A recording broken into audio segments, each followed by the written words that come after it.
राम कृष्ण हरी जय जय राम कृष्ण हरी, राम कृष्ण हरी जय जय राम कृष्ण हरी।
नमो विठ्ठला राजया पांडुरंगा,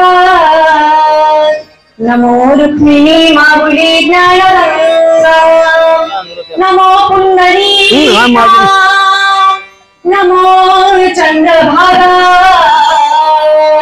नमस्कार माझा रुक्मिणी पांडुरंगा पंढरीचा निवाराया,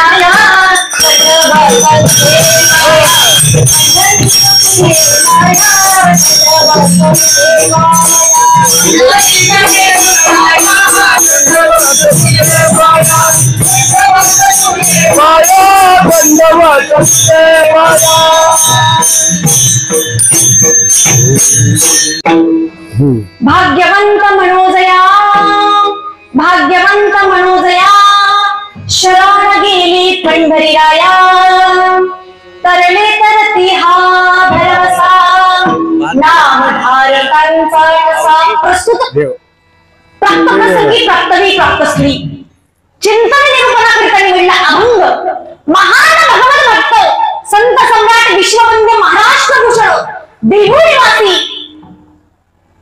पंचमवेद निर्माते नवीनवी मराठी माणसांच्या मनावरती अधिराज्य गाजवणारे इंद्रायणीच्या काठावरती उठलेलं भक्तीचं वादळ नवीनवी पाखंड बुद्धिवंतांच्याही बुद्धीला न उडवणारं पुढं माझे देऊचे मालक जगद्गुरु तुकोबराया यांचा चार चरणाचा सर्वांच्या पाठातील सर्वांच्या परिचयाचा अतिशय सोपा असा 4 चरणाचा भाग्यवंत पुराणा म्हणावं, भाग्यवंताची समीक्षा, भाग्यवंतांची व्याख्या प्रतिपादन करणारा अभंग आज कीर्तन निरूपणे करता निवडलेला आहे. विठ्ठल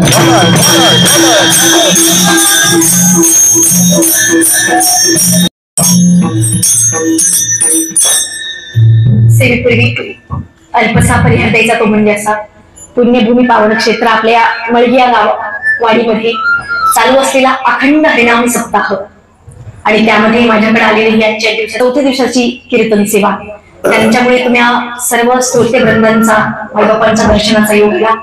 ते आपल्या गावचे माजी सरपंच मला वाटतं विलास भाऊ आमचे मुलगे, बरोबर, मुगळे जे महाराज ज्ञानेश्वरी व्यासपीठ चालवतात. बाबांच्या मुखारविंदातून आपण सर्वच या ठिकाणी पारायण या ठिकाणी करतायत. बाबांमुळे या ठिकाणी मला या ठिकाणी सेवेचा योग या ठिकाणी आलेला आहे. मला वाटतं सार्वजनिक कार्यक्रम आहे, बरोबर आहे. तसेच सर्व गावातील कार्यकर्त्यांकडून माझ्याकडे आली ही कीर्तन रूपी सेवा. त्याच निमित्ताने महाराज महाराष्ट्रातील दिग्गज कलाकार या ठिकाणी माझ्या कीर्तनासाठी उपस्थित आहेत. त्यांनी प्रथम चाल म्हणली. एवढं वय असून सुद्धा बाबांचा महाराज कंठामध्ये सरस्वती मातेचा वास आहे. बाबा तुमचं नाव काय? तुकाराम महाराज. तुकाराम महाराज. बाबा तुकाराम महाराज या ठिकाणी त्यांचा अभंग निवडलाय महाराज सुद्धा या ठिकाणी. बाबा तुमचं नाव काय? लवकर नाव सांगा बरं, आपल्याला वेळ. दाजीबा महाराज. तसेच आधी करून सर्वच महाराज मंडळी. बाबांचं नाव काय? ज्ञानेश्वर महाराज. बाबा सगळं आधी करून संत या ठिकाणी. बाकी काय पाहिजे महाराज. तसेच महाराज आमच्या गोपिका या ठिकाणी उभे आहेत. आमच्या गायनाचार्य. नाव काय तुमचं? सृष्टी होते. सृष्टी होते. गावातलेच आहे ना मुली? वा वा वा. अतिशय महाराज कौतुक करावं थोडं आणि मला वाटतं बालगोपाल सुद्धा गावातलेच. वा वा. यांच्यासाठी तर जोरदार टाइम असावा. सगळंच गोपाळ सर्व या ठिकाणी तुमच्या गावामध्ये उपस्थित आहे. काय पाहिजे अजून? गोकुळ या ठिकाणी तुमच्या गावामध्ये उभं आहे. तुमच्या गावाला द्यावे तेवढे धन्यवाद. थोडे तुमचं गाव भाग्यवान आहे. बघा त्यानिमित्तानं ज्यांच्याकडे आमचा जेवणाचा प्रबंध यांच्याकडे आम्ही घेतो ते गावचे सरपंच प्रेमनाथ देवते महाराज. खरंच काय त्यांचं भाग्यवान कुटुंब आहे. मला तर एवढं करमलं त्यांच्या घरी गेल्याच्या नंतर. काय सर्वजण फॅमिली एकत्र आहे महाराज त्यांची. आज कुठंच बघायला भेटत नाही मला एवढे लोक एकत्र. त्यांच्यासाठी जोरदार आवाज बघा. आणि फॅमिलीमध्ये सर्वच आहेत सर्वजण सुशिक्षित. काय सर्वजण सुशिक्षित आहेत. त्यांच्या घरी इंजिनियर आहेत, डॉक्टर आहेत, सर्वच आधी करून त्यांना सुद्धा महाराज मनापासून धन्यवाद थोडे. कारण की मी कुठं आता आजपर्यंत तोळीच ठिकाणी मला बघायला मिळाली. काय लोक एकत्र राहत नाहीये. एकत्र कुटुंब पद्धती फार कमी खालावलेली आहे. आज या ठिकाणी तुमच्या गावामध्ये आल्याच्या नंतर फार मला प्रसन्नता वाटली. त्यांना सुद्धा मनापासून धन्यवाद. तसेच या ठिकाणी मृदंगाचार्य, मृदंग विशारद माझे पती परमेश्वर ज्यांच्यामुळे मी महाराष्ट्रावर कीर्तन करू शकते असे विठ्ठल महाराज शिंदे ते सुद्धा या ठिकाणी. त्यांचे सुद्धा धन्यवाद. तसेच आमचे पेटी मास्तर दादा सुद्धा अतिशय गोड पेटी या ठिकाणी वाजतात. मला हार्मोनियम वाजतात. त्यांच्यासाठी त्या जोरदार टाइम जाऊ द्या. तसेच या ठिकाणी महाराज हे कीर्तन या ठिकाणी शूटिंग होते. या ठिकाणी चॅनलचं नाव काय दादा तुमच्या? आरवी पाटील. आरवी पाटील. हा गावातलं चॅनल आहे का? उमरगाचे का? थोडस चॅनलला थोडस सहकार्य करा बरं. कारण थोडस लाईक सबस्क्राईबर थोडेसे वाढवा. त्याच्यानंतर दादाला थोडीशी मदत होईल. बघा सर्वांचे मनापासून धन्यवाद. सेवेकरता निवडला अभंग जगद्गुरु तुकोबा यांचा आहे. या अभंगामध्ये तुकाराम महाराज भाग्यवंताचं लक्षण प्रतिपादन करतात. भाग्यवंत मानायचं कुणाला? भाग्यवंत मनोजया शरण केले पंढरीराया. भाग्यवंत कुणाला म्हणायचं? तुकोबा आजच्या अभंगामध्ये सांगतात. जे पंढरीनाथाला महाराज शरण गेले त्यांना म्हणायचं भाग्यवंत. बरं महाराज ठीक आहे. जे पंढरीनाथाला शरण गेले तुम्ही त्यांना भाग्यवंत म्हणता, पण फायदा काय हो? शरण जाण्याचा फायदा तरी आम्हाला सांगा. महाराज म्हणतात त्याचा फायदा काय तर सांगतात. तरले करती हा भरवसा नामधारकांचा ठसा. महाराज म्हणतात ज्यांनी काही भगवंतांना जे पांडुरंग परमेश्वराला शरण गेले ते तरुण जातील. भवसिंधूच्या पुरातून तरुण जातील. तरले करती हा भरवसा नामधारकांचा ठसा. बरं महाराज ठीक आहे तरुण जातील आम्हाला मान्य आहे, पण कुठे जातील तरुण ते ठिकाण तरी आम्हाला सांगा ना. महाराज म्हणतात भुक्ती मुक्तीचे ते स्थळ थोड्या भाविका निर्मळ ज्या ठिकाणी महाराज या लोकातील भोग आणि परलोकातील भोग पांडुरंग परमात्म्याच्या चरणावरती लोळतात ते ठिकाण म्हणजे महाराज त्या ठिकाणी तुम्हाला पोहोचायचे. माझ्या शब्दावरती जर तुमचा विश्वास बसत नसेल तर तुम्ही पुराणांना विचारा, वेदांना विचारा, शास्त्रांना विचारा. गायिले पुराणी तुका म्हणे वेदवाणी तरणी तरती हा भरवसा नामधारकांचा ठसा असा अभंगाचा सरळ शब्दशः आला. तर विठ्ठल विठ्ठल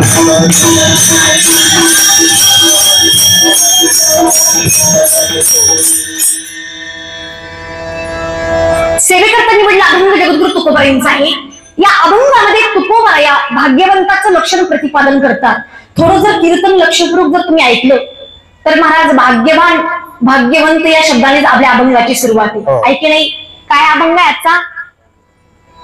तुम्हाला विचारते मी, काय अभंग आहे आजचा? हा, भाग्यवंत मनोजया शरण गेले पंढरी राया. आता भाग्यवंत कशाला म्हणायचं हे फार महत्वाचे. आता तुम्ही आम्ही जेव्हा भाग्य म्हणतो तेव्हा भाग्यवान तुकोबाराय म्हणत नाही. आपल्या दृष्टीने भाग्य कोणतंही? एखाद्याला मुलगी सुंदर भेटली, बायको. तुमच्याकडे आहेत का मुली? आमच्याकडे तर एवढं प्रमाण कमी झालं महाराज, एवढं प्रमाण कमी झालं काय सांगायचे, कोणीच राहिलं नाही. तुमच्याकडे आहेत का जास्त? मग तिकडचे संबंध आम्ही पुढे करतो चालेल ना? अहो पोरीच राहिल्या नाही महाराज, किती प्रमाण घटलं मुलींचं. एखाद्याला पोरगी सुंदर भेटली, लोक त्याला काय म्हणतात? भाग्यवंत. आज महाराज एखाद्याला चांगली पोरगी भेटली त्याला भाग्यवंतच म्हणावं लागेल, कारण की त्याचं नशीब भेटलं. पोरीच राहिलं नाही, काय सांगायचं तुम्हाला. ज्यांचं झालंय त्यांना आनंद माना, त्याच्यात महाराज आनंदाने आपलं गोकुळ करून घ्या.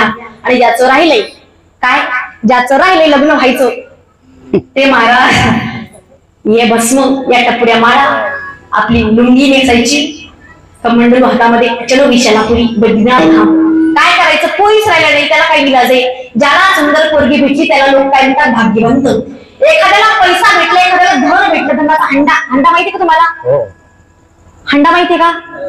हा, पाण्याचा हंडा, धनाचा हंडा जर भेटला, लोक त्याला काय म्हणतात? भाग्यवंत म्हणतात.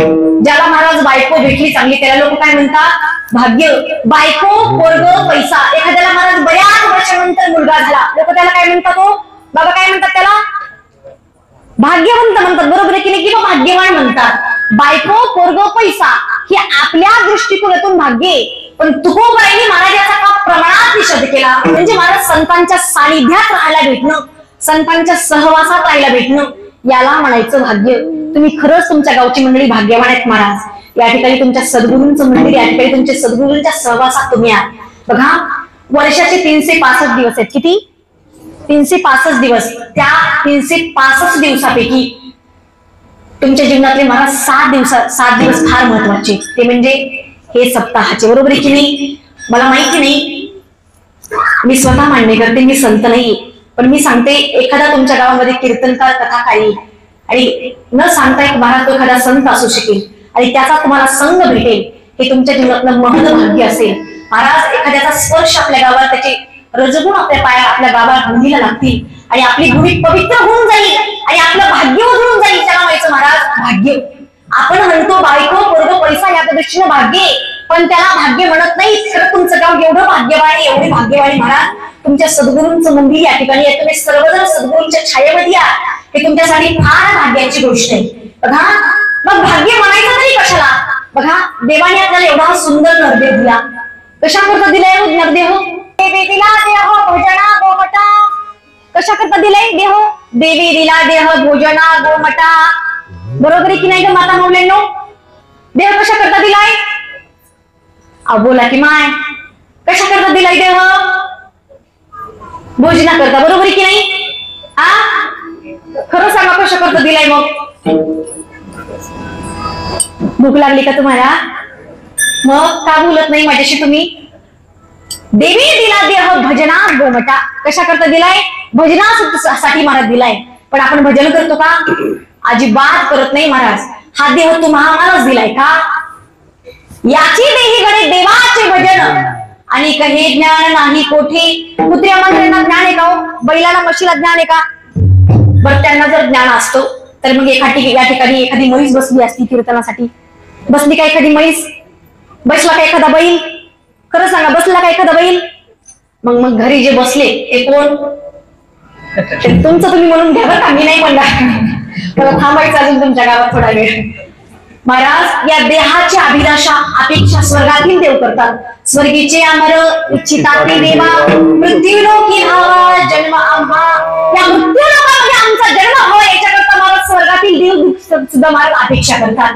इतका महाराज अनमोल किमतीचा देह तुम्हाला मला भेटला, पण याचा आपण दारू पिऊन महाराज नाचोडा करायला लागलो, व्यसन करून आपण याचा नाचोडा करायला लागलो.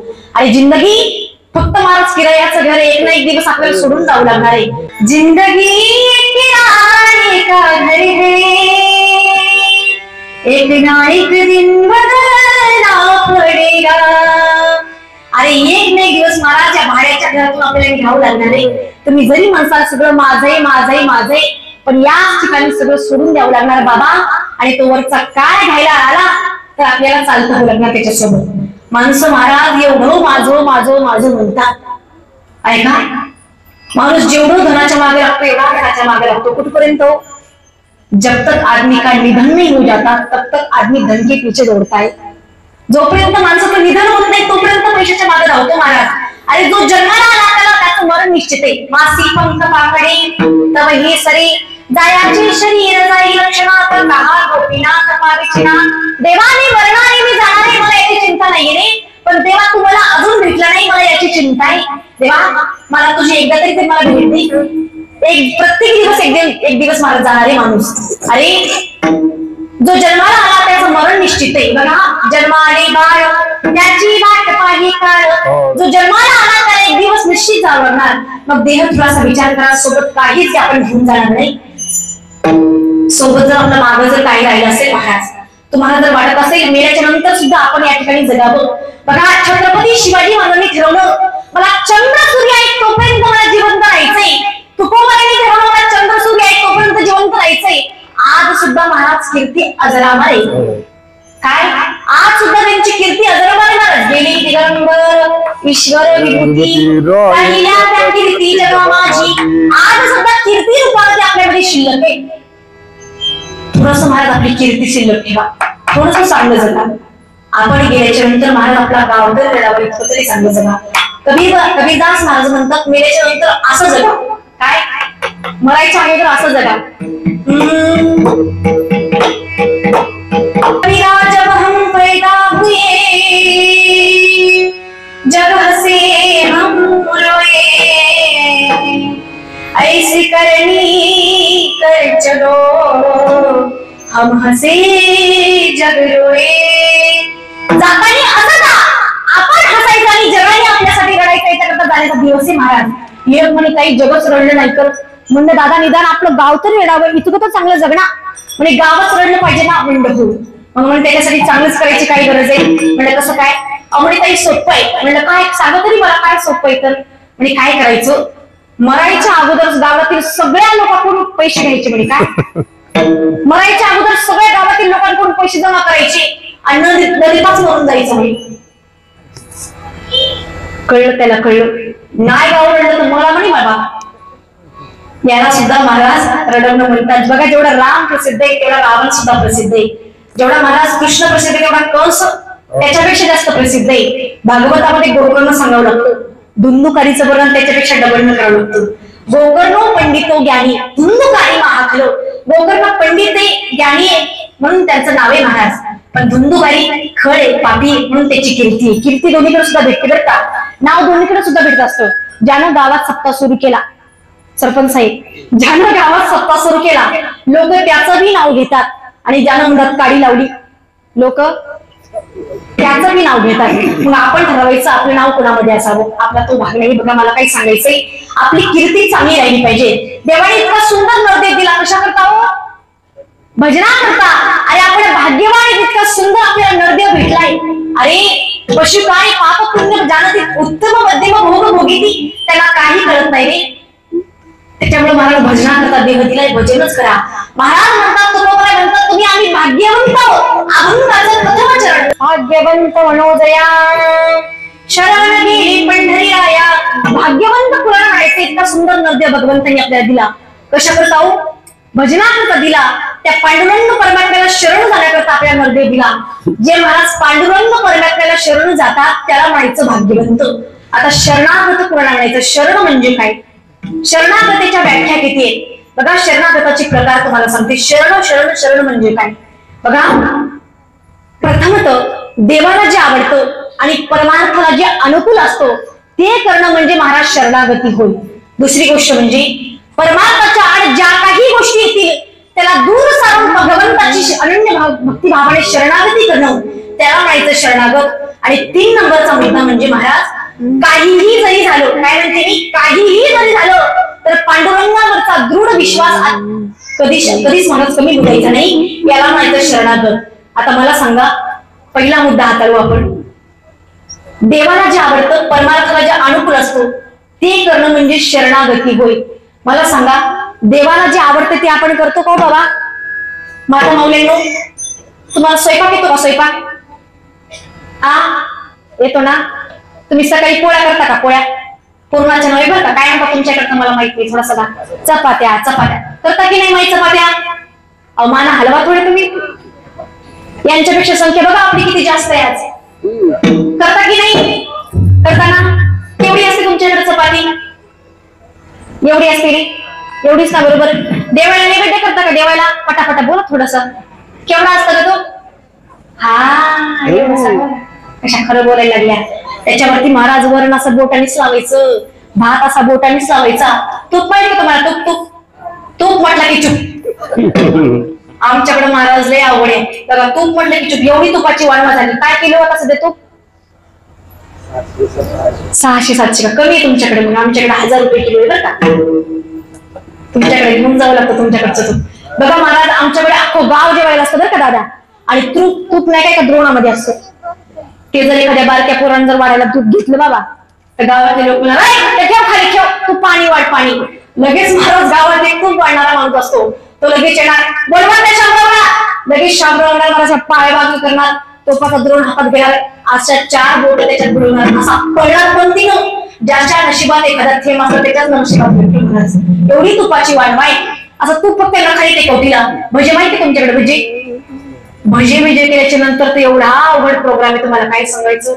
बाया त्याच्यावरती महाराज पूर्ण बंदा वजा त्याच्यावरती कधीच ठेवणार नाही, असा तोडून त्याच्यावरती ठेवतीला. आपण म्हणायचं देवाला असं असतं नाही. त्यांनी लगेच म्हणायचं देव कुठं खातो का? काय म्हणतात?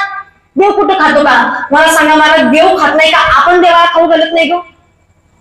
आपण देवाला खाऊ घालत नाही. देव जर खात नसता, काय म्हणते मी, देवाने जर खाल्लं नसतं तर नामदेवाच्या हातचा नैवेद्य देवाने खाल्ला नाही का?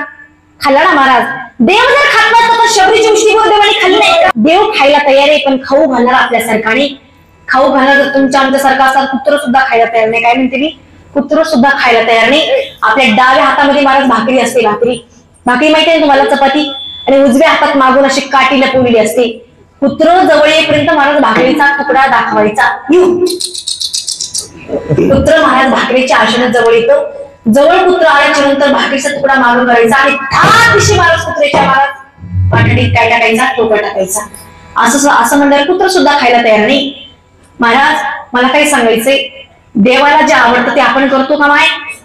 नाही करत ना. बरं मला सांगा, नवऱ्याला भाजी आवडते ती करावी का शेजाऱ्याला आवडते ती करावी? खरं बोला, खरं बरं का. नवऱ्याला आहे की नाही? बाया महाराज जे उपास तपास करतात. तुम्हाला सांगू, आपल्या हिंदू धर्माने तुम्हाला एवढी सूट दिली, मायावर एवढी सूट दिली.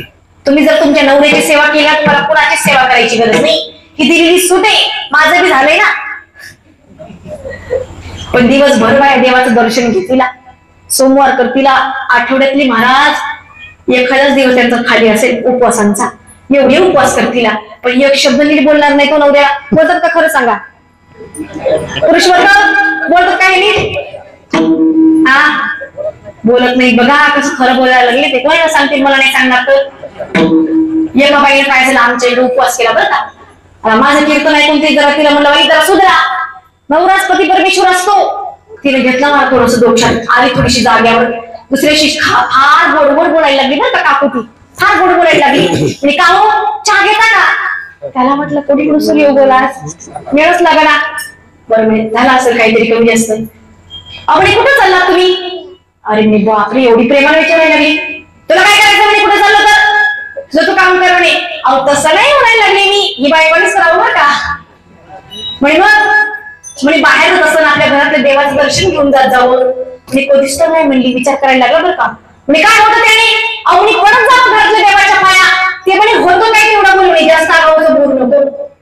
म्हणजे तुम्ही जर घरातल्या देवाचं दर्शन घेऊन जर बाहेर गेलात ना तर दिवसभराची होणारी कामं सगळी चांगली होतात. तो बाई तुला जेव्हा मी पहिल्यांदा बघायला आलतो तेव्हा गावातल्या अख्ख्या देवाचं दर्शन घेऊन आलतो म्हणे, काय चांगलं झालं माझं. हे कशामुळे उद्गारतात, मला ती चांगली वागत नाही म्हणून, बरोबर आहे की नाही. काय दुसरा अर्थ त्याचा बघा, बायको समजते एवढाही नवरा वाईट नसतो, काय बाई समजते एवढाही नवरा वाईट नसतो, आणि जग समजतं इतकाही चांगला नसतो. आधार कार्डावरती दिसतो इतका पण बेकार नसतो, काय आधार कार्डावरती दिसतो इतका पण बेकार नसतो, आणि व्हॉट्सअपच्या डेटला दिसतो इतका पण सुंदर नसतो. माणूस कसा असतो त्याला सोडून दुसऱ्याला कळणार नाही. काय माणूस सुरुवातीला नवरा बायकोचं प्रेम आलं इतकं तू जातो, इतकं तू जातो. रस्त्याने जरी चालले तर हाताने हात धरून चालतात, जेवताना एका ताटात जेवतात, एवढं प्रेम. तेच माणूस लग्नाला 1-2 वर्ष झालं, एखादं कार्टून झालं, दोघांनी बोलायचं, घरातल्या आसपासच्या लोकांनी ऐकायचं. अजून एखाद्या वर्षात एखादं झालं, दोघांना बोलायचं, अख्ख्या तुमच्या गावाने ऐकायचं. हे प्रेम आहे महाराज पती पत्नीचं. पण महाराज आमच्या गावाकडे एक म्हातारी बाजारात चालली होती बरं का बाबा, ते सुद्धा हाताला हात धरून. मला वाटलं बाबा एवढं वर्ष यांच्या लग्नाला झाले, काय प्रेम असावं म्हातारींचं. त्याला म्हणलं विचारू द्या म्हाताऱ्याला काय म्हणते म्हाताऱ्याचं. म्हाताऱ्याला आले म्हणलं बाबा एवढ्या वर्ष तुमच्या लग्नाला झाले, काय प्रेम असलं पाहिजे तुमच्या दोघांचं. जुनी माणसं फार चांगली, काय प्रेम असलं पाहिजे म्हणलं बाबा तुमचं काय, मला तेवढी वर्णन करा थोडे तुमचं. बाबा म्हणे बाई प्रेम काय नाही म्हणलं. मग त्या प्रेमने दुकानात घुसती म्हणून धरून ठेवलंय. प्रेम कशाच आहे म्हणे. महाराज अजिबात प्रेम राहिले नाही. मला काय सांगायचंय, नवऱ्याला भाजी आवडते ती करावी का, तुम्हाला आवडते ती करावी, काय नवऱ्याला आवडते ती करावी महाराज. आपल्याला देवाला जे आवडतं ते करावं, काय परमार्थाला भगवंताला जे आवडतं ते करावं, परमार्थाला अनुकूल असतं ते करावं, त्याला म्हणतात शरणागत. दुसरा मुद्दा महाराज, परमार्थाच्या आड ज्या काही गोष्टी येतील त्याला बाजूला सारणं आणि भगवंताला शरण जाणं त्याला म्हणायचं शरणागती. ऐका आता काही बायांना वाटलं असेल महाराज या ठिकाणी आमच्या डोंगरणी या ठिकाणी महाराज मुक्ताबाई जनाबाई या ठिकाणी टाळ घेऊन उभे, इकडे बालगोपाळ या ठिकाणी महाराज विद्यार्थी वृंद या ठिकाणी उभे. तुम्हाला सुद्धा वाटत असेल या ठिकाणी आपण सुद्धा टाळ घेऊन उभं राहावं, वाटतं की नाही खरं सांगा, वाटतं ना महाराज. या ठिकाणी नाचलंच पाहिजे, नाचू कीर्तनाचे रंगी त्या नदी पलावो जगी, हीच तर खरी नाचाची जागा आहे महाराज. पण आपण या ठिकाणी नाचतो का, नाचू कीर्तनाची रंगी नाही, नाचू डीजेच्या रंगी. काय ना त्या डीजेचं वादळ उठले, अरे अरे अरे किती ध्वनी प्रदूषण व्हायला लागलं, थोडीशी विचार करण्यासारखी गोष्ट आहे. त्या हार्ट अटॅकचे प्रमाण सुद्धा महाराज डीजेमुळे वाढलं, ध्वनी प्रदूषणामुळे महाराज अटॅकचे प्रमाण वाढायला लागले. थोडासा विचार करा काय होतं ते डीजे वाजून, काय होतं सांगा, काहीच होत नाही. नाचायचं जर असेल तर या कथा कीर्तन मंडपामध्ये नाचा, त्याला म्हणतात महाराज परमार्थ. या पोरांच्या बापांना माझा महत्वाचा संदेश आहे, तुम्हाला ज्या वेळेस तुम्ही तुमचे पोरं डीजे वरती नाचता बघता किती बरं वाटतं, किती बरं वाटतं ना. माझं माय पप्पा किती सुंदर नाचायला का डीजे वरती म्हणतात की नाही तुम्ही. पण ऐका ज्या वेळेस तुमचं पोरं तुम्ही डीजे वरती नाचताना बघता, महाराज म्हणतात काय होतं पुढच्या जन्मामध्ये, नळाचा तमाशा जोडच देखती सप्त जन्म होती ही जगेती. जे तुमच्या पोराचं डान्स तुम्ही बघताना 7 जन्म ही जगे उचल. माझ्या पदरातलं बोलत नाही, महाराजांचं वाक्य महाराज. त्यामुळे नाचवायची असतील पोरं, धन्य माता पिता तयाची या. बघा या ठिकाणी किती सुंदर दिसत आहेत. आता काही बायांना सुद्धा वाटतं आम्ही या ठिकाणी उभं राहून टाळ वाजवू, नाचावं, पावली खेळावी, वाटतं की नाही माहिती. पण लाज कशाची वाटते ग, खरं सांगा, भीती कशाची वाटते. लोक काय म्हणतील, बरोबर की नाही. लोक काय म्हणतील याच्यामुळे जीवनातल्या बऱ्याचशा गोष्टी करायच्या आपल्या राहतात महाराज. लोक काय म्हणतील याच्याकडे लक्षच देऊ नका. लोक महाराज एक घोड्यावर चालत नाही, पायी सुद्धा चालत नाही. हे लोक आहे, लोक आपल्या सुखामध्ये सुद्धा नसतात आणि दुःखामध्ये सुद्धा नसतात. आपलं आपल्याला महाराज सगळं निपटावं लागतं. त्यामुळे लोकांकडे अजिबात दुर्लक्ष करा आणि आपल्याला जे वाटत ते करा. काय लोकांचा विचारच करू नका, तुमच्या मनाला वाटतं ते करा, म्हणून पेत जा. काही जण हा सुद्धा अर्थ धरतील महाराज, अरे नाचावं, आमच्या मीराबाई राजघराण्यातल्या रजपूत समाजातल्या असताना सुद्धा भगवंताच्या भजनामध्ये नाचायला लागली नाही. मीरा दीवानी हो गई रे, मीरा मस्तानी हो गई, मीरा दीवानी हो गई रे, मीरा मस्तानी हो गई. लोक लाज की नहीं खबरिया हो,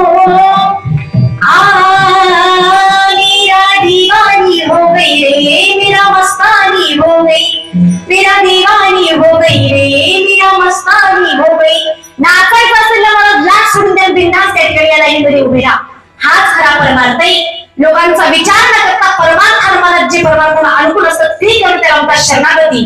आणि तिसरी गोष्ट भगवंताचा दृढ विश्वास, भगवंतावरती जो आपला विश्वास आहे अजिबात कोणतेही सुद्धा हल्ली कमी होऊ द्यायचं नाही, त्याला म्हणायचं शरणागती. आपला देवावरती विश्वास आहे का? खरं सांगा, आपला देवावरती विश्वास आहे का? कोणाकोणाचा देवावरती विश्वास आहे? हात वर करा. बाकींचा नाही. का नाही त्याचं कारण सांगते. कारण महाराज आपल्या देवावरती विश्वास नाही. भूतावरती आहे का? भूत माहिती का तुम्हाला? भूत माहिती का? माहितीये कसं असतं? भूत माहिती महाराज पोरांना आजच्या छोट्या छोट्या लेकरांना म्हणाल तुम्ही भूत आले लवकर झोप. त्याची चड्डी मुली होती मला, चड्डी लगेच झोपी जाईल ते. का? त्याला भूत माहितीये. पण देवाला त्याला देवच माहित नाही का? त्याला आपण रामायणाच्या महाभारताच्या कथा सांगितल्या का? अजिबात नाही. मार्केटला महाराज भगवंताचे खेळणे उपलब्ध आहेत. भगवान श्रीकृष्ण, बलरामजी, दाऊदजी महाराज, पेंढ्या, सुदामा, हनुमंतराय, अनेक महाराज, प्रभू रामचंद्र, सीतामय अशा अनेक खिलौणी त्या ठिकाणी उपलब्ध आहेत. खेळवाना त्यांना प्रभू रामचंद्राच्या महाराज खेळण्यासोबत, खेळवाना त्यांना प्रभू रामचंद्राच्या महाराज लखनजींच्या खेळण्यासोबत. पण आपण कोणती खेळ देतो त्यांच्या हातामध्ये? मोठू पतलू, कुत्र, मांजर, हे की नाही? कुत्र मांजर करू करू त्याची म्हातारपणे कुत्र्यासारखी अवस्था होती. श्वानापरी गती झाली, अवघे करती हडहड. म्हाताऱ्या माणसाची महाराज गती कशी होती? कुत्र्याप्रमाणे होते. त्यामुळे त्यांना महाराज थोडीशी आपल्या लेकरांना एबीसीडी तुम्ही शिकवता की नाही? अपने बच्चों को ए फॉर एप्पल नहीं, बी फॉर बॉल नहीं, एक पढ़ाने वक्त क्या पढ़ाना? A for Arjun, B for Balram, ये शिक्षा दो. तेव्हा महाराज त्यांना देव करेल. अजिबात लेकरांचा विश्वास नाही राहिला रे देवावरती. अरे मुसलमानाचं पोरग 5 वर्षाचं पोरग 5 मिनिट जाऊन महाराज मस्जिदमध्ये नमाज पठण करतं. आपलं 22 वर्षाचं थोडं सुद्धा एकदा सुद्धा मंदिरात जात नाही. ही आपल्या धर्माची शोभांती काही महाराज. देवावरती जर विश्वास ठेवायचा असेल तर महाराज त्यांना सांगा ना महाभारतातल्या कथा, सांगा ना महाराज भागवतातल्या कथा. कळू त्यांना प्रभू रामजी कोण आहे, सीतामाई कोण आहे, हनुमंतजी कोण आहे, कळू त्यांना सांगा. उद्यापासून त्यांना रामायणातल्या महाभारतातल्या कथा. तेव्हा त्यांचा देवावरती दृढ विश्वास नसेल त्याला म्हणायचं महाराज अरण्य बाबाने शरण शरणागती पत्करणं. शरण गेली पंढरीगाया. काही जण म्हणतील महाराज आम्ही प्रभू रामचंद्राचे भक्त आहेत. काय? प्रभू रामचंद्राचे भक्त आहेत आम्ही. बघा आपण एवढे भाग्यवान आहेत महाराज, एवढे भाग्यवान आहेत. आपण कलियुगाची लोक आहेत. काय म्हणजे तुम्हाला? आपण कलियुगाची लोक आहेत महाराज. पण कलियुगामध्ये सुद्धा 550 वर्षानंतर आपल्याला एक स्वर्ग दिसायला लागला. कोणता? राम मंदिर. कोणामुळे शक्य झालं होते? मोदीजीमुळं. जरी महाराज मोदीजीमुळे ते झालं असेल पण त्याला हा दिशा दाखवणारे एक संत आहे. कोणते? योगी आदित्यनाथ. त्यांच्यामुळे महाराज हे मंदिर या ठिकाणी झालेलं आहे. आणि 550 वर्षापासून म्हणतो तो बनाएंगे मंदिर, बनाएंगे मंदिर. पण आज बन गया हे मंदिर. काय? ज्या ठिकाणी महाराज अयोध्येचं मंदिर बनलंय आणि या ठिकाणी आता आपण 7-8 दिवसापूर्वी रामनवमी साजरी केली. सर्वजण म्हणत होते महाराज सजा दो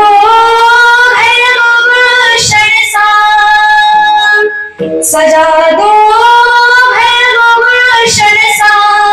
मेरे प्रभू राम आये. त्या राम राज्यातली माणसं कसं वागायला पाहिजे? आपण मला पंढरीनाथाला शरण जायचे. काही म्हणतील आम्ही प्रभू रामचंद्राचे भक्त आहे, आम्ही भगवान शंकराचे भक्त आहे. आणि तुम्ही म्हणतात पांडुरंगाला जे शरण जातील त्याला तुम्ही भाग्यवंत म्हणतात. असं काय महाराज? आपण जे महाराज बघा 33 कोटी देव आहेत. किती? 33 कोटी. कोटी म्हणजे प्रकार. 33 प्रकारच्या देवता आहेत. त्याच्यामुळे महाराज आपण देवामध्ये गावामध्ये जे काही भेदभाव करतो, देव अजिबात वेगळं नाही. एकच तत्व आहे. एकतत्व नाम दृढधरी म्हणा हरिसी करुणा येईल तुझी. देव एक एक मला सर्वा घटी राम एहादी एक सूर्याप्रकाशक सहस्रनमी. सर्वांच्या चित्तामध्ये एक पांडुरंग परमात्मा आहे. त्याची रूप महाराज वेगवेगळ्या आपण रूपाने बघू शकतो. बघा या ठिकाणी 2 गट पडले.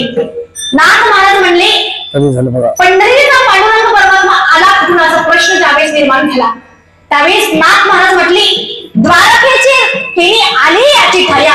नाथ महाराज म्हटली जो काही पंढरीचा पांडुरंग परमात्मा आहे ना तो द्वारकेवरून आला. विठ्ठल विठ्ठल विठ्ठल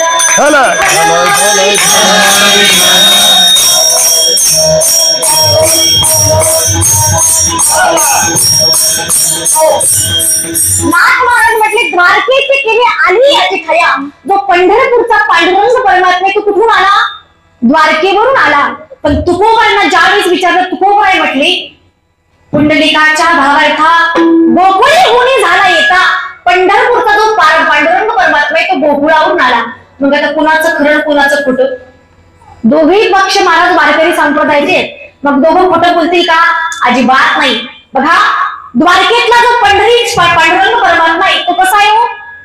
कसा आहे तो? ऐश्वर्य संपन्न आहे, तो राजा आहे द्वारकेचा, बरोबर आहे की नाही?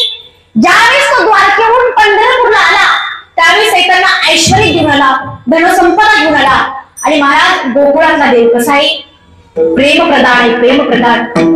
एका ताकभर गप्पासाठी महाराज गोपिकांच्या समोर नाचणारा भगवान परमात्मा, हे प्रेम भगवंताचं गोकुळातला परमात्मा प्रेम घेऊन आला म्हणून दोघांना वेगळा नाही. काय एकच मूर्ती पंढरपूरमध्ये? किती मूर्ती आहे? पंढरपूरला गेलता का तुम्ही सर्वजण? मागचे गेलतात ना? पंढरपूरमध्ये पांडुरंगाच्या किती मूर्ती आहे? तो एकच आहे. बरं, जर महाराज तुकोबाई म्हणतात कुठून आला? गोकुळाहून आला. नाथ महाराज म्हणतात द्वारकेहून आला. मग दोन मूर्त्या असायला पाहिजे की नाही? नाही मूर्त्या. बरं, असल्या जरी मूर्त्या, एक काळी असायला पाहिजे, दुसरी गोरी असायला पाहिजे. पंढरीचा पांडुरंग परमात्मा कसा आहे हो? दादांसारखा. बघा किती सुंदर गंध लावला दादांनी. असाच विटेवरचा पांडुरंग परमात्मा आहे, धारदार नागमार पांडुरंग परमात्म्याचं आहे की नाही?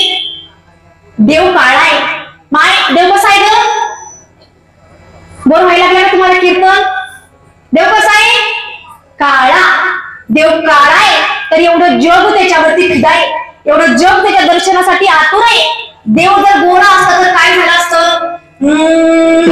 तुम गोरे होते तो क्या कर जाते मोहन, जब काले रंग पर भी दुनिया मर जाती है, घनश्याम तेरी बरसी पागल कर जाती है, मुस्कान तेरी मोहन घायल कर जाती है, काली कमली वाला मेरा यार वे. तो साहेब काळा आहे. अरे देव काळा आहे तेवढे आपण पागल दर्शनासाठी. देव जर गोरा असता तर काय झालं असतं? महाराज म्हणतात जे कोणी पांडुरंग परमात्म्याला शरण जाईल त्याला म्हणायचं भाग्यवंत. काही लोक महाराजांकडे आले, म्हटले महाराज तुम्ही सांगताय म्हणून आम्ही पांडुरंग परमात्म्याला शरण जातो, पण त्याचा फायदा काय हो? लोक काही पागल नाहीत महाराज. मूर्खातला मूर्ख सुद्धा व्यक्ती फायद्याशिवाय प्रवृत्त होत नाही. तुम्ही जर टाळी वाजवली तर अजून डबल नाही म्हणू शकतात, कारण की सोपं नाही महाराज गायन करणं, मृदंग वाजवणे, हार्मोनियम वाजवणे, कीर्तन करणं. सोपं वाटलं का तुम्हाला? अजिबात सोपं नाही महाराज. ज्यावेळेस रूम एकदा बंद रूम मध्ये ज्यावेळेस कोणी तुमचं गायन ऐकायला तयार नसतं त्यावेळेस महाराज स्वतः पागल सारखं ओरडावं लागतं, प्रॅक्टिस करावं लागते. या हार्मोनियम वाजवण्यासाठी सुद्धा महाराज फार कष्ट करावे लागतात, तेव्हाही वाजवणे काय सोपं नाही. कीर्तन करणं सुद्धा. काय झालं, एका गावामध्ये माझं कीर्तन होतं बाबा, आणि एक जण माझे शेवटी आभार मानायला उभं राहिलं. म्हणजे आज आपल्या गावामध्ये ताईनं वेळेवरील अतिशय सुंदर कीर्तन केल्याबद्दल मी ताईंचे गावकरच्या वतीनं, सप्तांगमीच्या वतीनं आणि वैयक्तिक माझ्या परिवाराच्या वतीनं मी ताईंना भावपूर्ण श्रद्धांजली वाटून थांबतो. म्हणजे दादा मी जिवंत आहे अजून. मग त्याच्यावरती ते थांबलं नाही ना. म्हणजे थांबा. अतिशय कीर्तन रूपी सेवा त्या ठिकाणी सुंदर पार पडलेली आहे.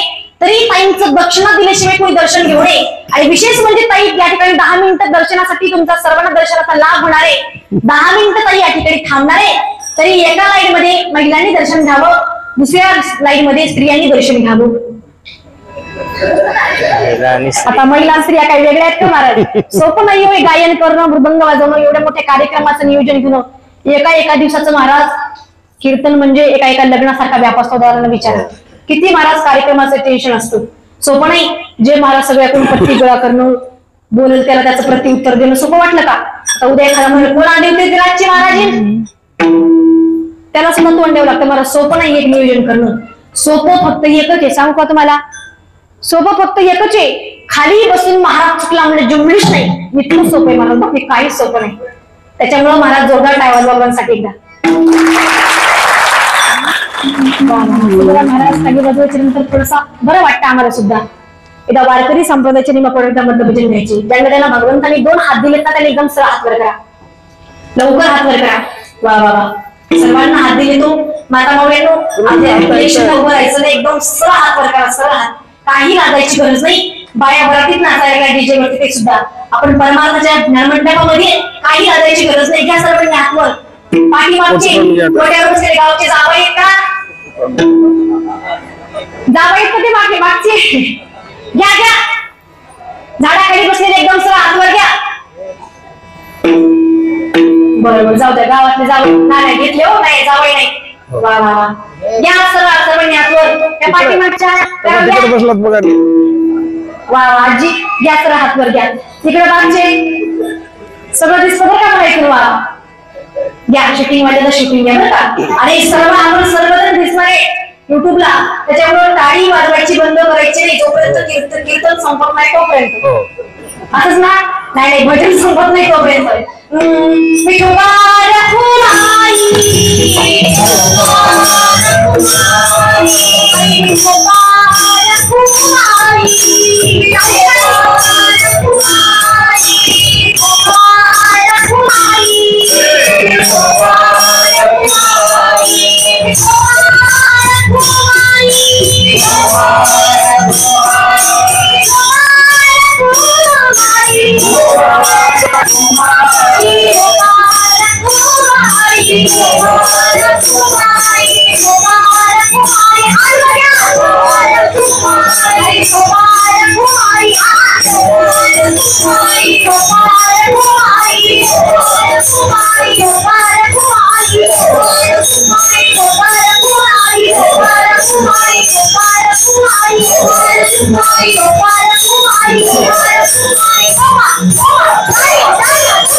हुशारी ना तुम्ही. तरी हा खरे बसा नामधारकांचा ठसा. जे कोणी पंढरीश परमात्म्याला शरण जातील ते तरुण जातील. बघा महाराज एकच तरुण जातील. बघा तुकोबरायवरती एक प्रसंग आला होता. कोणता? गाथा बोलण्याचा. माहिती आहे सर्वांना. कुणामुळे आला होता? रामेश्वर शास्त्रींमुळे.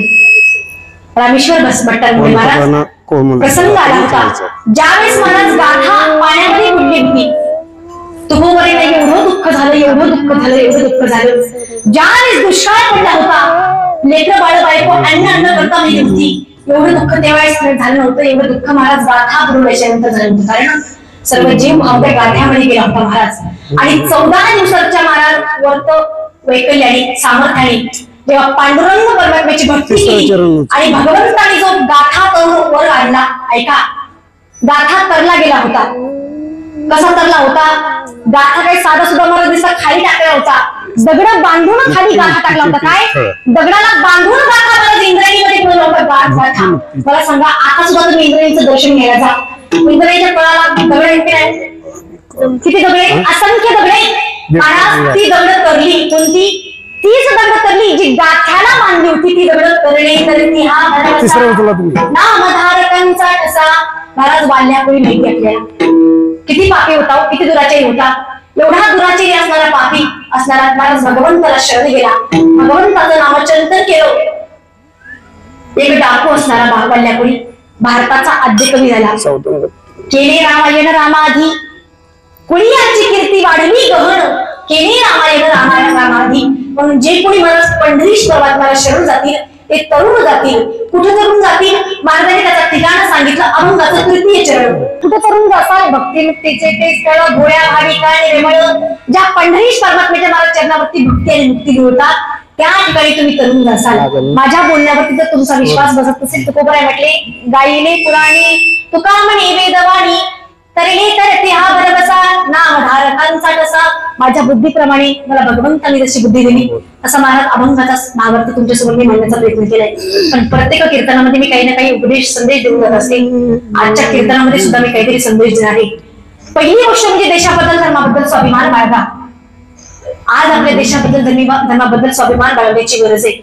दुसरी गोष्ट म्हणजे गळ्यामध्ये पवित्र तुळशीची माळ घाला. आज जे काही पोरींचं प्रमाण कमी झालंय आणि खरंच सांगेल तुमच्या बापांना पोरींच्या बापांना एक माझा महत्वाचा संदेश आहे. तुमच्या पोरींना ज्यावेळेस तुम्ही स्थळ बघता त्यावेळेस त्या पोराकडे कोणती प्रॉपर्टी नोकरी जायजाते काहीच बघू नका. त्या तरुणाच्या गळ्यात त्या नवरदेवाच्या गळ्यात पवित्र तुळशीची माळ आहे का फक्त एवढंच बघा. तुमची मुलगी मला सुखाने त्या घरी संसार करेल.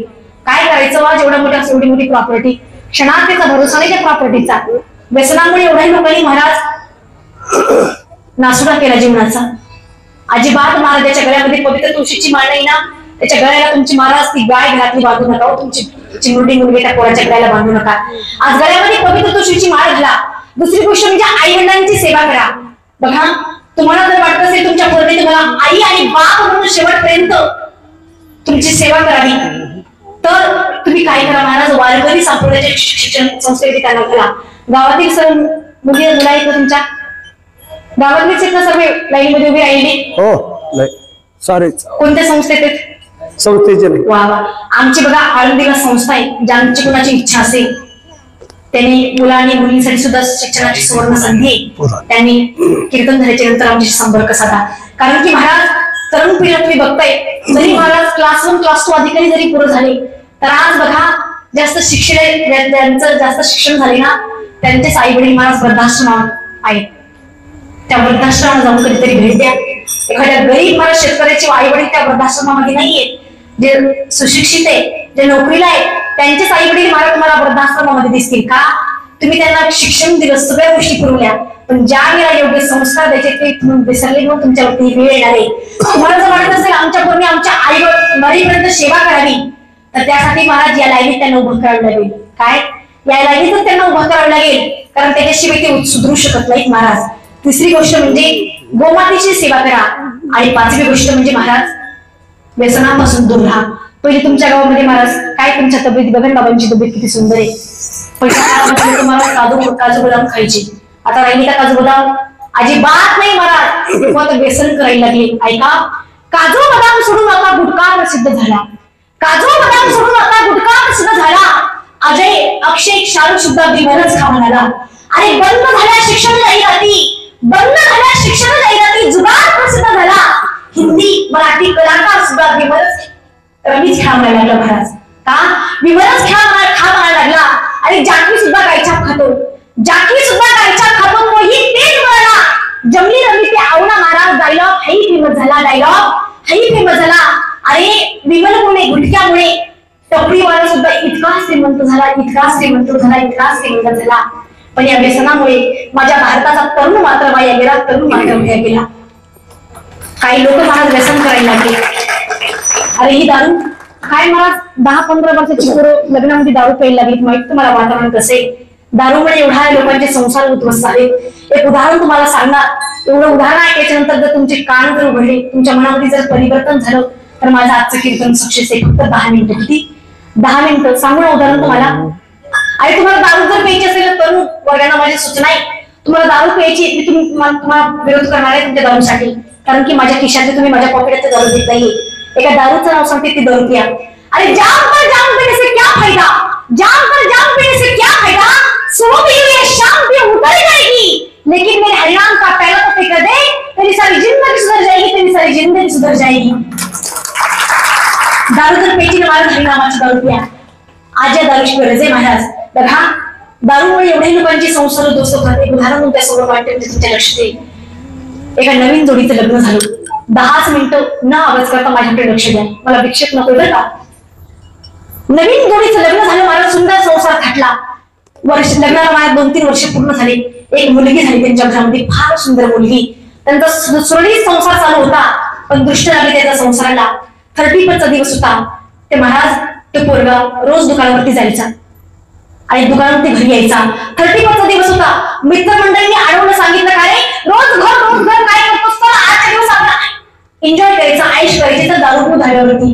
त्यांनी सांगितलं दादा आयुष्यात कधीच दारूला हात लावून लढायला आज कशी दारू तू सांगितलं तेवढ्या आणि पागला बायकोला भेटतोस का सांगितलं नाही अजिबात बायकोला भेट नाही पण मला काहीतरी बंधन आहे आयुष्यात कधीच मी दारूला हात लावणार नाही आज काय एवढा हात लावू महाराज त्याला मित्रमंडळींनी कसं तरी एवढं बंधनामध्ये घासत कसं तरी धाब्यावरती नेलं दारू पाजलं आणि महाराज घरी आला नाही रात्रभर बायकोनी पूर्ण वाट बघितली पण घरी आला नाही इतका महाराज बायको आणि फोन लावून बघताय फोन स्विच ऑफ आहे घरामध्ये सगळेजण परेशान आहे दुसऱ्या दिवशी सकाळ झाली महाराज हा घरी आला 5 वर्षाच्या चिमुरड्या पुरीने विचारलं बाबा कुठं गेला तुम्ही रात्री बापाने मला चिमुरड्या पुरीला काय खोटं बोलायचं म्हणून खरं सांगितलं बाळा मी दारू पिलो होतो काल बाबा दारू पिला तुम्ही काल माझी शपथ तुम्ही दारू पिला सांगितलं बाळा याच्यानंतर तुझी शपथ धरून सांगतो याच्यानंतर कधी त्याला हात लावणार नाही 10-15 दिवस होऊन गेले महाराज 15 दिवसाच्या नंतर त्याला दारूची चटक लागली होती धाब्यावरती गेला परत आपल्या घरावर दारू घेऊन घरी आला दारू पिल्याच्या नंतर महाराज बायको कधीच नवऱ्याने व्यसन केलं नव्हतं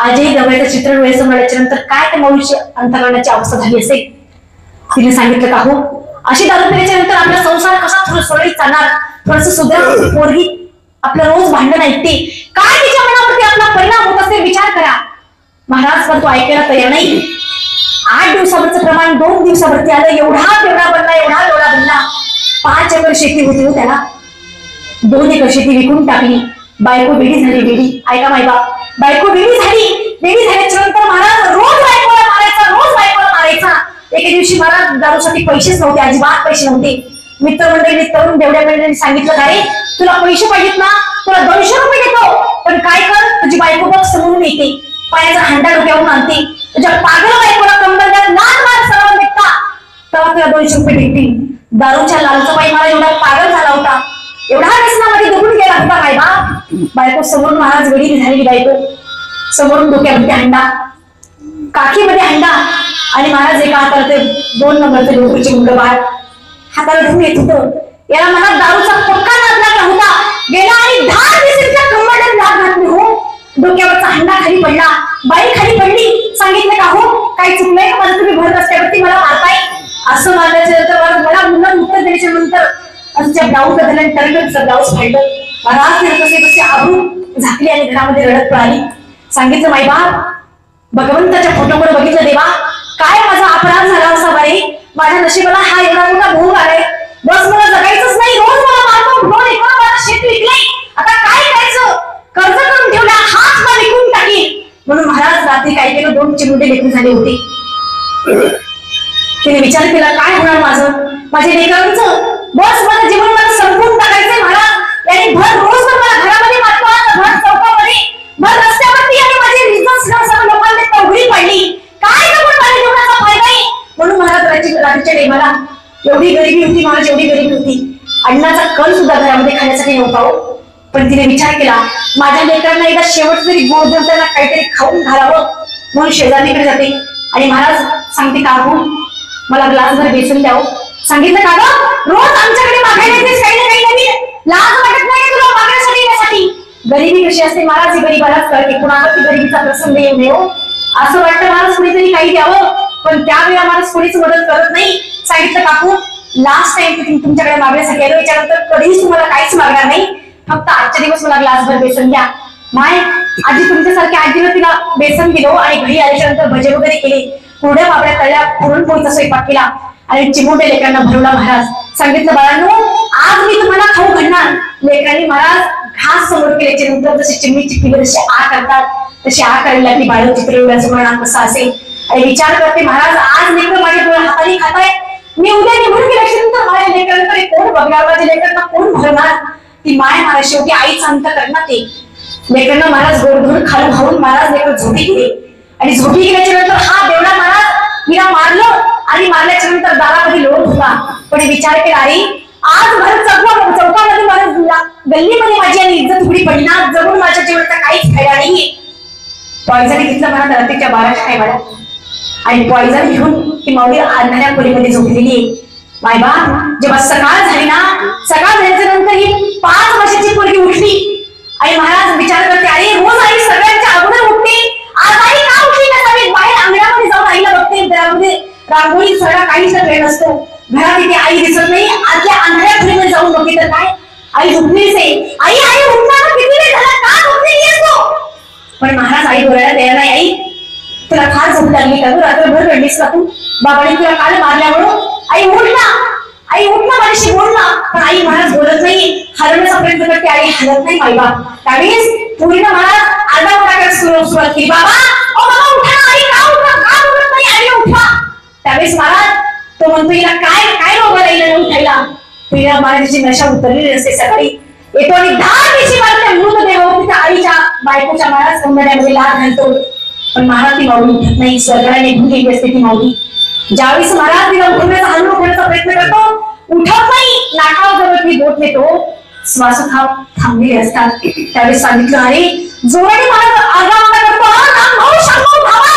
माझी बायको मरण पावलेली. गावातील महाराज गल्ली गोळांनी सर्व लोक धावतात.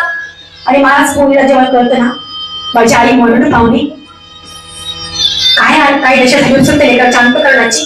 सांगितलं, आई याच्यावर तू आम्हाला रात्री आम्हाला जेवू घातलंस ना, याच्यावर तू आम्हाला पुरणपोळीचा घास खाऊ घातलास ना. आई आम्हाला काय माहित आई, आम्हाला तू निघून सोडून जाणार आहेस? आई मी तुला सोडलंच नसतं काही रात्रीला. आई काय झालं बोल ना आई माझ्याशी. बाबा तुला त्रास होतात म्हणून तू आमच्या शासक केलंस ना. अगं आई तू गेल्याच्या नंतर आमचा सांभाळ कोण करणार आहे? आई विचार करणार का तू आई असं पाहून उचललंस? आई विचार करायचं असं आमच्या छोटासा बाळांचा. अगं आई मी तरी मोठी ना थोडी, पण बाळ माझा भाऊ फक्त 3 वर्षाचा आहे, त्याला काहीच कळत नाही. मला त्याचं सुद्धा ते लेकरं तुटलेलं नसतं. त्या लेकरांना काय माहिती आई मरण पावले का काय झाले. माय बा ती पोरगी जवळजवळ रडायला सुरुवात करते. अंबरला बोलते, आई आई उठ ना गाय. एकदा आई माझ्या बाबाला मी समजावून सांगते, पण एकदा माझ्याकडे बघ, एकदा माझ्याकडे बघ. आई आई तू गेल्याच्या नंतर मला स्वयंपाक सुद्धा करता येत नाही. आई मला कोण आम्हाला भरून घालणार, कोण मला शाळेत पाठवणार? आई विचार करा माय बाप कसं दृश्य असेल ते. पण 3 वर्षाचं लेकरू, त्या लेकराला माहित ना माझी आई मरण पावलेली. त्यावेळेस महाराज ते पोरगं आईच्या अंगावरती मम्मून कर मारत आईच्या अंगावरती जातं. पण महाराज त्याला माहिती नाही आईचा पान आता संपून गेलाय, आईचा सागर काटून गेलाय, आईची माया संपलेली. महाराज आई मरण पावली होती त्या ठिकाणी. महाराज एवढा त्रास त्या पित्याच्या बायकोला असतो. मग थोडासा विचार करा, आपल्या पिण्यामुळे आपल्या लेकरा बाळावरती काय परिणाम होत आहेत, काय आपला संसार उद्ध्वस्त होतोय. बघा ही दारू एवढी हानिकारक आहे. माझ्या कीर्तनातून जर एवढा माझ्या मनावरती परिणाम झाला आणि ही घटना मला सत्य घटना माझ्या डोळ्याने प्रसंग बघितलंय बरं का मी. नादाच्या गदीवरती खोटं बोलणार नाही. एवढ्या मोठ्या कीर्तनाचा त्या ठिकाणी आपण सप्ताहाचा एवढा मोठा खर्च करतोय कशा करता? काहीतरी फायदा असावा ना याचा. महाराज काही परिवर्तन हो या नको, पण कीर्तनामधून या कथामधून सप्ताहामधून बघा आपल्या गावामध्ये एवढं मोठं सद्गुरू बाबांचं या ठिकाणी संस्थान आहे. एवढा मोठा तुम्हाला मला पदस्पर्शाने पावन झाली तुमची भूमी. आपल्या गावातील दरवर्षी 10 तरी तरुणांनी माळी घालाव्यात, निर्व्यसनी व्हावं एवढीच महाराजांच्या चरणी सेवा समर्पित करते. ज्यांनी मला ज्ञान दिलं माझ्या गुरुदेव त्र्यंबकेश्वरजी महाराज कोरडी गुरुजी यांच्या चरणी सेवा समर्पित करते. तुम्ही सर्व ग्रामस्थ मंडळी, सर्व कलाकार मंडळी, आमचे हानुनी दादा त्यांचे सुद्धा मनापासून धन्यवाद. अतिशय सुंदर दादांनी साथ केली. तसेच दादा त्यांचे सुद्धा मनापासून धन्यवाद. आमचे साऊंड दादा खरं तुमच्या मनापासून धन्यवाद बरं. अतिशय सुंदर या ठिकाणी सेटिंग लावली. तसेच तुमच्या सर्व श्रोते मंडळींच्या चरणावरती सेवा समर्पित करते.